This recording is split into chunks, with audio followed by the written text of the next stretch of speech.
Welcome everyone to a casted game of Age of Empires 4, and today sporting in the north corner of the map, playing in blue, we've got beastyqt playing as the Byzantines, and his opponent in the south playing in red. We've got Numudan playing as the French. Welcome everyone to Dry Arabia. That is the map for today, and well, it's going to be an interesting matchup. I haven't seen this one before. I think I find myself saying that a lot. We tend to see a lot of games now with the new civilizations versus the old civilizations, which makes things a lot more interesting. Byzantines versus the French. The French can obviously be very aggressive early on, typically getting the French Royal Knights from the School of Cavalry. Unlikely to be any sort of different plan on that side of things. I've got to say though, the Byzantines can be played in multiple ways. I think they can be aggressive with the Imperial Hippodrome, but probably against the French it's not something you would look to do necessarily. Possibly a second town centre opening. We'll have to see. I mean, one thing to talk about in Age of Empires 4 is the map generation, and take a look at this map for Beasties. Absolutely phenomenal. It's got 3 gold veins in the back, berries, deer camp. I mean, that's everything you could want, and especially when you factor in the wood lines. Sure, they're forward, but a couple of palisades along. You can walk to the edge of the map pretty nicely. And it's going to have all that deer, all that gold, really safe and secure. It's a great map for the Byzantines to boom away and to take advantage of their economy bonuses, which of course very much revolves around the cistern. We do often see an early kind of push to get a lot of cistern in the Dark Age. Kind of a 3 cistern build in the Dark Age, which can really get that eco running with an extra boosting of 15% gather rate for their villagers. Also factor in when the economy does get up and running. Conscriptio means that the production buildings do work a lot faster as well, to pump out all those important units, which could actually be very important in the mid game. In any case, the French, they're going to be looking to pile on pressure early on, and I think, you know, with the Jeanne d'Arc faction coming in, something that's really kind of overlooked is the French's ability to produce more villagers quicker. Only 18 seconds to train these guys. And it does scale quite nicely, so 1 town centre push is not so bad against a 2 town centre Byzantine play, as long as you can make the Byzantines pay for it. Now, incidentally, the other deer camp and the gold is relatively far forward, but it doesn't really necessarily matter with the Byzantines, especially if they look to go with the Grand Winery. Can get the 60% bonus on the olive oil, which could help him get those mercenaries, those all-important mercenaries. The question is whether he decides to do that, whether he goes for the Imperial Hippodrome. Grand Winery has been kind of a bit more prominent these days with the kind of a bit more of a greedy approach to playing the Byzantines. The French going to be looking to make them pay for that, most likely.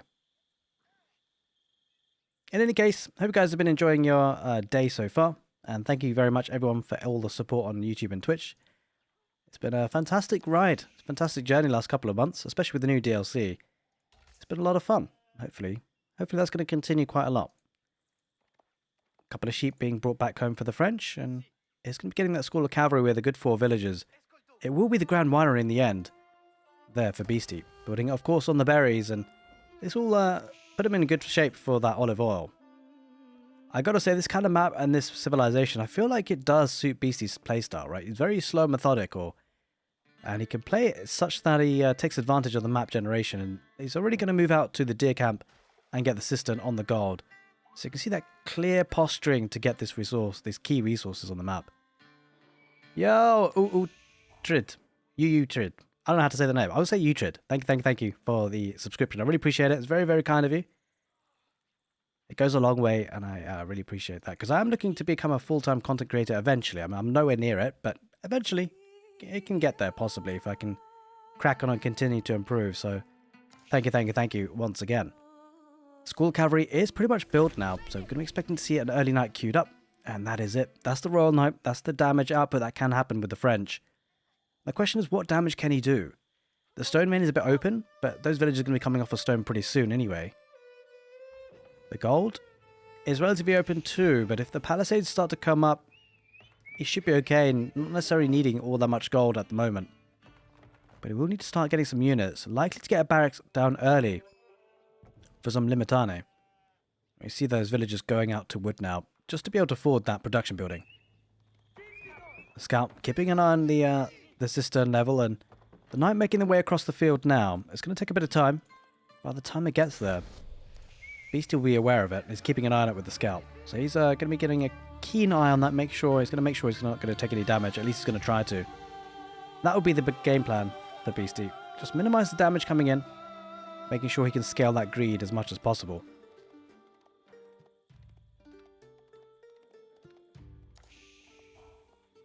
You can see already, pull those villagers away from gold. He's got the water level 3 up and running. Well, the question is, will he go for a barracks or a mercenary house? It's going to go for the barracks first, which makes a lot of sense. You want the Limitano out just to protect what he can and keep everything safe. Moving the villagers away from berries, making sure they're safe and secure, keeping the scout close by. Making sure that those villagers aren't caught in an awkward position. Now, speaking in an awkward position, it does put the French in an awkward position when they don't get the damage output they want. What he's going to do behind this is look to get a second town centre, which is going to be very strong for the French, by the way. Especially considering the villager count will start to rise. Somewhat counteracted by the fact that the Byzantines do have that water level cistern, the cistern water level of level 3. An extra 15% gather rate will be quite nice for the civilization. The wheelbarrow will be coming in for the French sooner or later. Isn't able to fully destroy the aqueduct system. Is trying to, just to reduce the cistern level to level 2. Has got an archer as well on the field, so getting that typical army composition of the French of the knights and the archers. Trying to get an outpost on that wood line. It's got to be careful. Now, the good thing for the Limitane, they do use that drop shield ability, that shield wall ability, which gets them that defensive stance. It's going to get a villager there. First kill, first blood of the game goes towards the French, and that's a nice reward for the investment on the knight.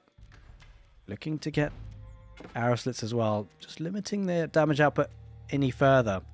But yeah, going back to the shield wall ability, causes the Limitane to enter a defensive stance, reducing the movement speed, reducing the attack speed, but it makes them a lot more resistant to range damage. Makes them take 50% less range damage. It makes fights really awkward for the French in this situation, because of course if there's a big mass of infantry, a big mass of units generally for the Byzantines, they might look to just pressurize things and drop that shield and just keep moving forward and force the French into a fight. Obviously, there's a lot that stands in the way between now and then, or the potential of that happening.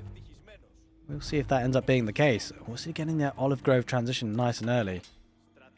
Bear in mind that the olive groves are a little bit cheaper, only 60 wood compared to your usual 75 for a farm.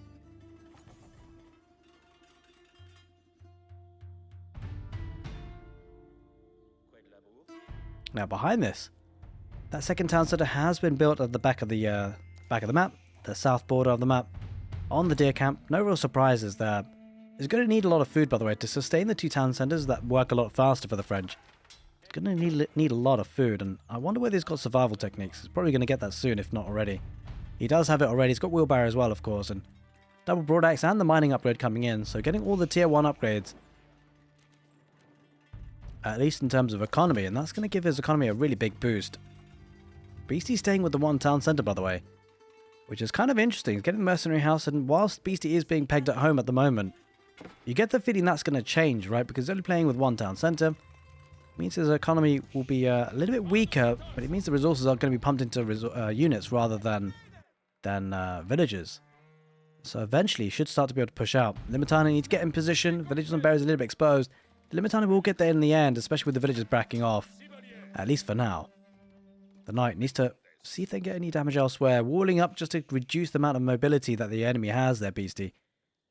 Just working on it with a handful of villagers, though, so we'll take some time. It's got to be careful, though, because that knight is roaming around. You can see Limitano popping out.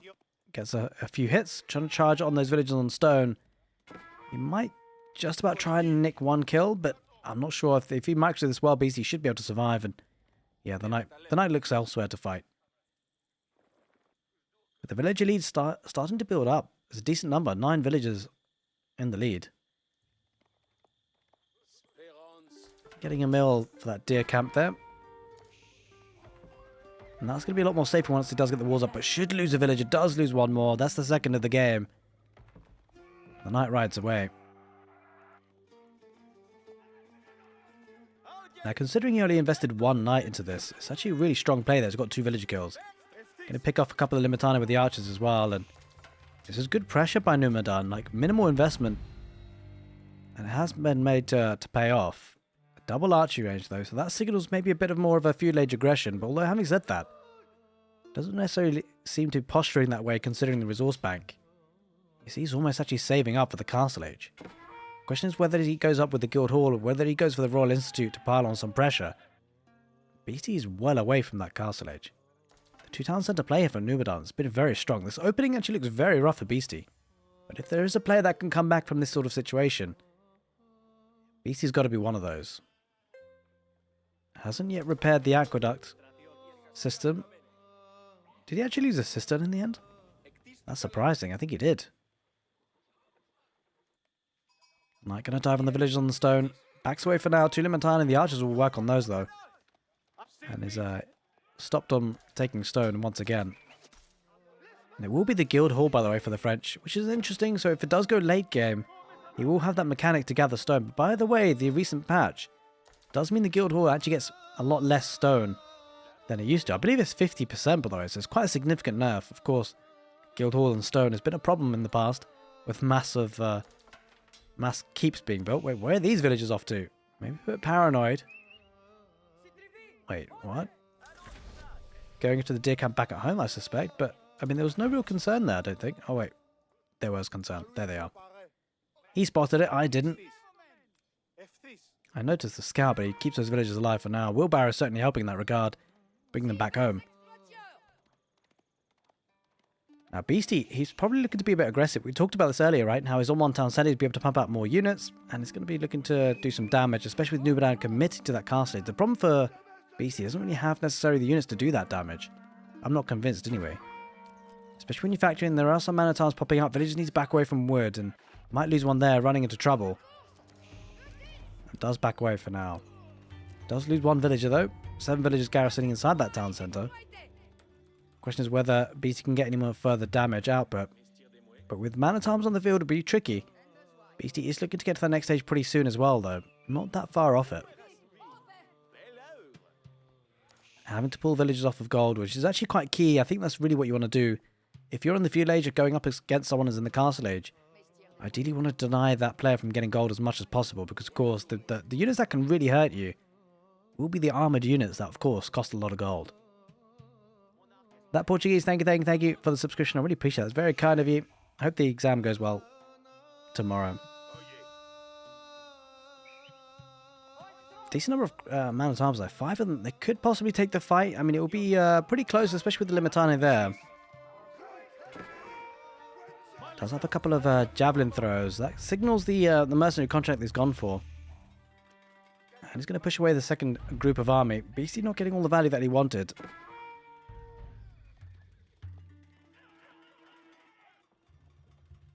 It's going to go up with the Golden Horn Tower, by the way. Very typically chosen by the Byzantines. Very rarely see the alternative landmark.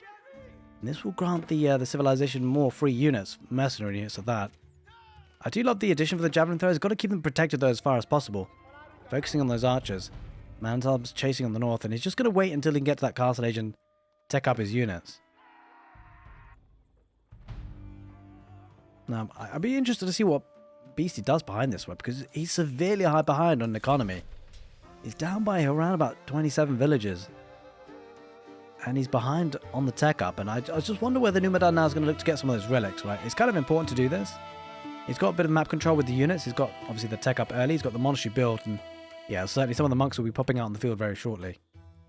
Already has one, actually. Just now. But this is a nice pushback. The question is, what does numudan do behind this? He's got a lot of map control. He could look to think about getting a keep forward, maybe on some key resources. Bear in mind, on Dry Arabia, you do have 2 tiles of 8,000 gold, which can be very critical to the victory war efforts for both players. Securing those can be critical. So I think this point is going to be a sort of a search and secure basis for numudan. Secure those relics, secure those gold veins, secure the map. Beastie, on the other hand, has to consolidate, build up his economy a little bit more, and maybe push out. Having said that, I think that the pressure really is on Beastie to do damage, right? He knows his opponent's on 2 town centres. It does give a bit of a timing window that Beastie has to take advantage of, because if he doesn't, then he will straight up lose to a better economy from the French. Does still have a bit of time before that happens, though. Especially if he can keep producing army. He should be able to clear this up, although he will take some losses, because of course these are man-at-arms. Does have a couple of Varangian guards, which is quite a nice decision behind that. Will be sacrificing the mobility options though.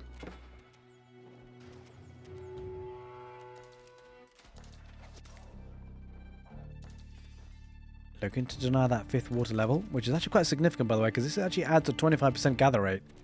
And also a good 100% bonus of production on the buildings. Looking to keep this wall safe and secure. Loses a man-at-arms to the veteran javelin throwers. Oh, heading in from the east direction, and this is a good fight here for Numudan. Should be able to win it quite convincingly. Beastie does have to back off for now.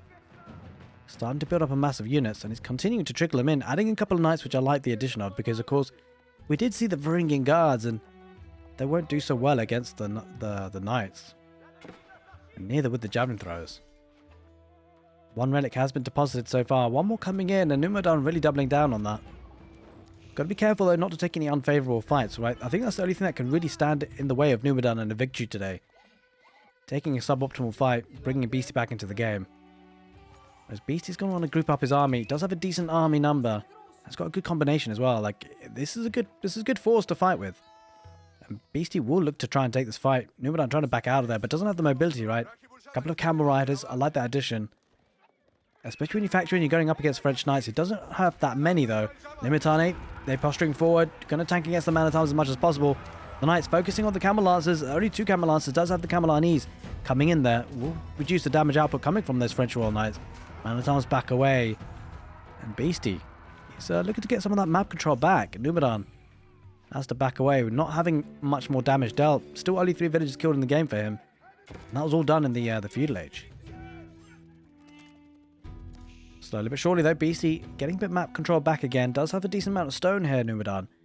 Question is whether he places the stone around the production buildings to reduce the cost. Or does he go for a keep further forward to get some map control? There's the question. Beastie does pick up a relic. Oh, he's going to deny that one in the south. And that's a good pick-off, by the way. Because 3 relics could be dangerous against the French. Manages to deny it. And might be looking to get that one himself, actually. He's going to snag that one. That's a bit of a kick in the teeth there for Numudan. Didn't really have the military units he wanted in the right places. Yeah, this army really for Beastie, funded by the fact that he has compromised on economy booming. And so, whilst this is a dangerous army, Numudan just needs to be a bit patient. He needs to make sure he doesn't lose too many. Both military and eco units. And if he can mass up once again and keep the eco running, or he's going to lose some villagers on the berries. It's a bit unfortunate. Doesn't react quick enough, and I think he might lose all of them in the end. In the southeast, this is what the big fight we were expecting. There's a decent number of javelin throwers that will take care of the archers and the crossbows. But the knights, they're running riot. There should be a nice cleanup here for Numudan. It should be a pretty easy one with the heavily armored units. And that will be a good cleanup. Beastie kind of caught out there. But he did secure that relic. Looks to get a sacred site on the west side as well. And I mean, there's a lot of idle time being caused by a handful of units. I think Beastie's ability here just to cause havoc. Splitting up units on the farms as well. And this is rough for Numudan. He's actually suffering quite a bit. Not only just villager kills, but also the idle time that's being caused. So whilst he does have a significant villager lead, some of it isn't working for him in the right ways. He doesn't really have enough here to deal with this. Varangian guards using the berserking ability, but they just have to back off. He's losing more. Numudan, he really needs to stabilize this position. He's going to be doing that though with the army. I would love to see some walls actually. I think that's been the downfall for Numudan's playstyle here. He did have a lot of map control, but he's lost it for now. And when you've lost map control and you don't have walls, it does leave you exposed like this. Beastie, on the other hand, with his walls, it meant that he was pretty safe and secure, and he got the early notifications, early scouting information of where Numudan was attacking. So all of a sudden, losing 14 villagers for Numudan is not optimal. Does get a 3rd relic though, which is certainly helpful. But we're heading into dangerous territory now. 40 villagers in the lead there, Numudan. But he does need a bit more of a farming transition. Starting to exhaust the resources on the map in terms of food. And is looking to do that. Now, there's quite a lot of economy here. I would love to see some walls coming up. And he does just that. And I wonder where it's going to be a defensive keep. We need to delete the mining camp. This is a nice spot for it, actually. 2 mangonels. It seems like he's almost posturing to be aggressive. A couple of camel lancers chasing down the crossbow, the arbalry, I should say. But the second sacred site coming in for Beastie. Nice bit of gold trickle in coming from that, that's for sure. But Numudan is playing it slowly, methodically. A lot of wood floating. But we could be looking to get a lot more siege.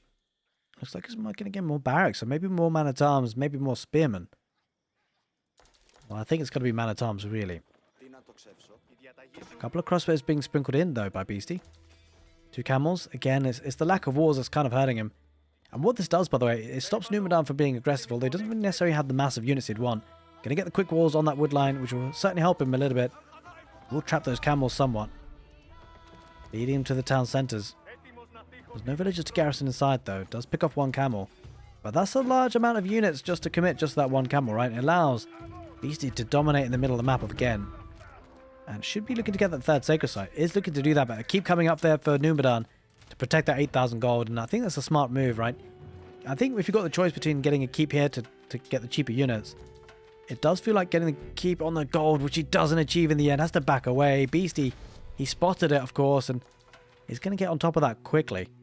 I gotta say, considering the lack of mobility in terms of units that Beastie has, he's on the map, and he's really present.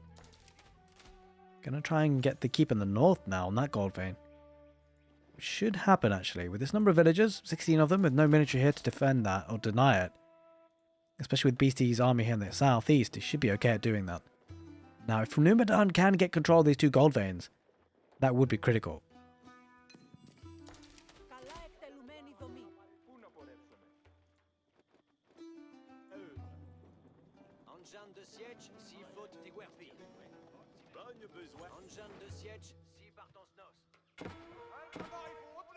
Oh, a bit more raiding there. 2 crossbows, 2 arbaletres should... I mean, it's going to take a while, right? It's going to get at least a couple of villagers. Villagers do have to back away, and again, more idle time caused.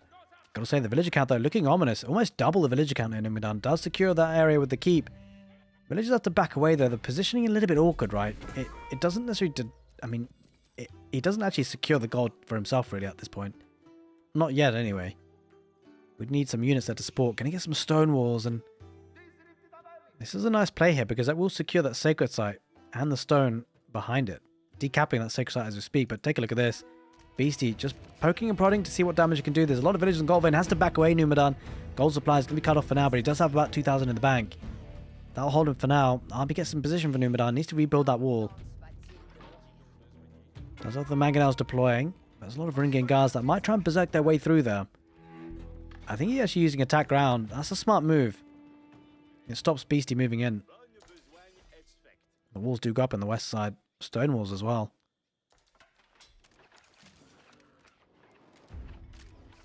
He will break through in the southeast, and, well, breaking through there, that's going to draw out a large fight. And I don't know, it's kind of interesting, the army here, chosen. There's a lot of crossbows, and I think generally Beastie wins this fight. Like, if he's got a decent meat shield, which he does, he's got Limitane, the Ringing guards, 22 crossbows can do a lot of work against these arbaletriers, and more importantly, against the man-at-arms. But if the mangonels can get in position, that will change the fight entirely. Beastie going for the Imperial Age. And that's something that Numudan may not have thought about. A fast Imperial Age compared to his opponent. And I think it's a smart move by Beastie, right? He knows he's behind an economy. He's got to out-tech his opponent as much as he can. Having said that, Red Palace is being built in a decent spot. I would love to see a bit further forward, but it's being a bit more safe and secure. We'll secure the wood and the gold vein there. But the 8,000 gold vein is still up for grabs. I would love to see that Red Palace a bit further forward, especially considering his opponent just teched up, right? I doubt Beastie would want to take a fight in this situation, right? He's going back just so we can get the upgrades to get up the elite upgrade. It would have allowed him to get the Red Palace a bit further forward, but, well, Numudan's going to be content with where it is for now. And he's going back over to wood.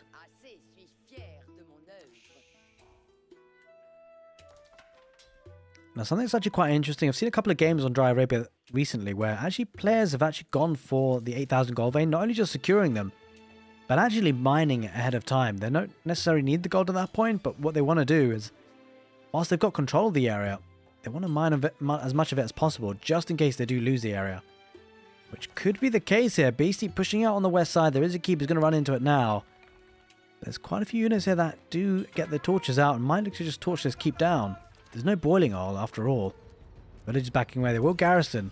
But it does have the arbalest emplacement, right? So it's a bit tricky considering he's got the Red Palace.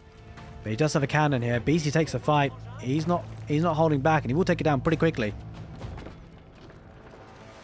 Holy smokes, that goes down very, very fast. And that's the issue. The Imperial Age, the keeps, they don't really have as much impact as they do in the Castle Age. That gold vein, again, is now up for grabs for Beastie. He's actually got 2 of the 3 sacred sites, by the way.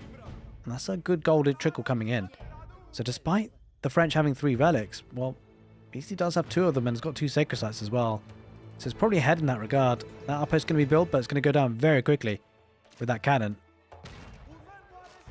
Not enough to... Well, I didn't shoot it. It shot at the villagers there for a second. Man-at-Arms diving in. Mangonel's going to be deploying here for numudan, no doubt about that. Will he get the good hits off or not? They do back away. Gets a decent... Nah, doesn't really get that much value at all, really. Man-at-Arms going to dive in. Looking to try and keep those Mangonels alive as much as possible. Varangiangar's backing off for now. And behind this Beastie going to get his own keep on that front area.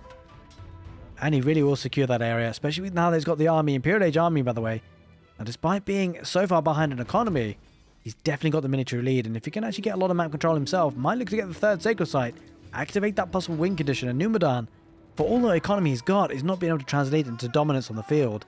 Plenty of food, plenty of gold, but he's just a bit anxious about taking the fight. It's understandably so, but with 3 Mangonels, he should be fine. Looks to take it now, and the Mangonels do deploy. Beastie's got to get out of there. Take some big hits, but the cannon's going to be looking to snipe out the Mangonels if they can. Now the Mangonel shots do deploy. Beastie gets out of there, though. Now this is looking rough. The crossbow number's looking healthy there for Beastie and the Byzantines, forcing those Man-at-Arms back.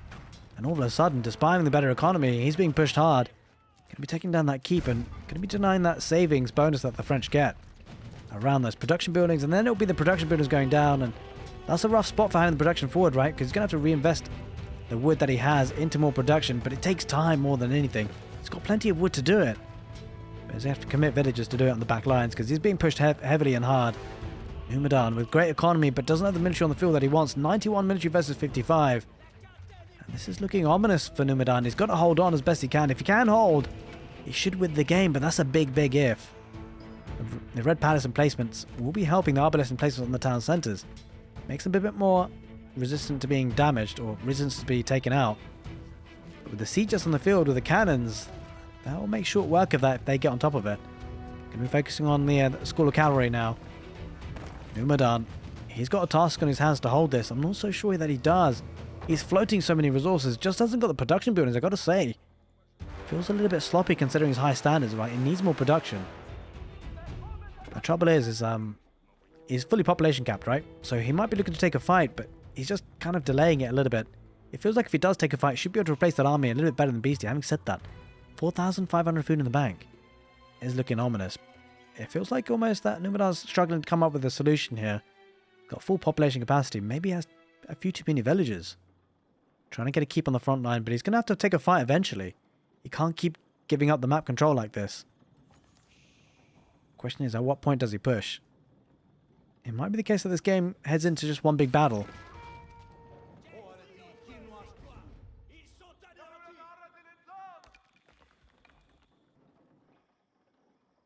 He's going to get the keep up. I love the addition of the Springles, though, for Numudan. It keeps the Mangonels a little bit more protected, especially against the siege that's on the field, although these cannons, these raw cannons, that's going to be a hard thing to deal with. Looking to get a keep on the east side to secure the 8,000 gold vein, and that's a real problem for Numudan, right? He's not going to have that long-term gold supply, especially with these villages backing off, and if he takes the Red Palace, I think Numudan's actually going to struggle for gold. Does have the gold on the west side. Oh, the villagers go down there. That's absolute massacre. And the gold income is going to be cut off completely. Villagers going to try and repair the Red Palace, but the army's not there. And now with that Red Palace going down, he's going to have absolutely zero gold income. That's the big play that Beastie was looking to do. Coming in from the west side, though, the French looking to push this back. Looking to re-secure that area. The keep will go up for Beastie in the end. Man-at-Arms diving in, but so many crossbows, so many javelin throws. Mangonel's deploying a little bit late, but better late than never. And he manages to back away here, Beastie. Big concern for Numudan, though, is that keep is going to continue to deny those 2 gold veins. Going to try and repair the Red Palace. Limitane buying some time. They will be slaughtered. Getting an outpost on that east side as well, just to get the extra line of sight on that keep and that gold vein. Snipes out one of the royal cannons. Good snipe there by Numudan. Trying to get the second one. Red Palace under all sorts of pressure. Trying to repair it as quick as possible. Should come back online, but take a look. Beastie's got full control. You got to love this game and how it panned out. Beastie was behind on economy, but that's not what mattered. He used his army to get that map control, and he's got it now. Got both 8,000 gold veins secured safely. And he just has to hold on to that, right? Because Numudan can't produce the gold units anymore. Only 226 gold coming in per minute compared to that 1,500 from Beastie. Bear in mind as well, he's getting olive oil from the olive groves that he has transitioned to. And he'll be able to get those siege engines with the olive oil, considering he went for the foreign engineering company. Gonna get the Hui power as well. That's gonna be difficult, considering how strong and how much damage output they do. The Red Palace almost won't stand a chance. And Beastie now that he's got map control, by the way, he doesn't have to pressurize the issue too much. He can slowly build his economy, get that villager lead. Oh, the villager count rising, which he has done, is pretty much equalized at this point. Being raided heavily here, Numudan on the west side. Again on that gold. Villagers all sorts of problems. Going to back away into the outpost, but that's so much damage. Going to fight on the east side as well. Man at Arms going to try and dive in that position. Does have the Mangonel placement in that keep there for the Byzantines. 3 rams, but that might be dived on. Oh no, the Mangonels, where are they going? Numudan, they're floating in the air, and that's not where they need to be. They need to be away from that keep. They're going to try and pressurize the keep, but on the west side, he's being raided to death. Losing so many villagers on the farms. This could be GG's. Losing so many units on that economy, and Byzantines are happy to do that. It's got full population capacity almost. Loses the cannon on the back lines with the 3 springhoards. Villagers coming out to repair. The Mangonel will deploy once again. The villagers could go down, and he might win this fight on the east side, to be fair, but take a look at this eco damage being done. The villagers have to back away. Even with the arbalest in placement, javelin throw is not enough here. Arbaletiers will take them apart, and 3 rams will be enough with the Mangonel as well to take the keep down.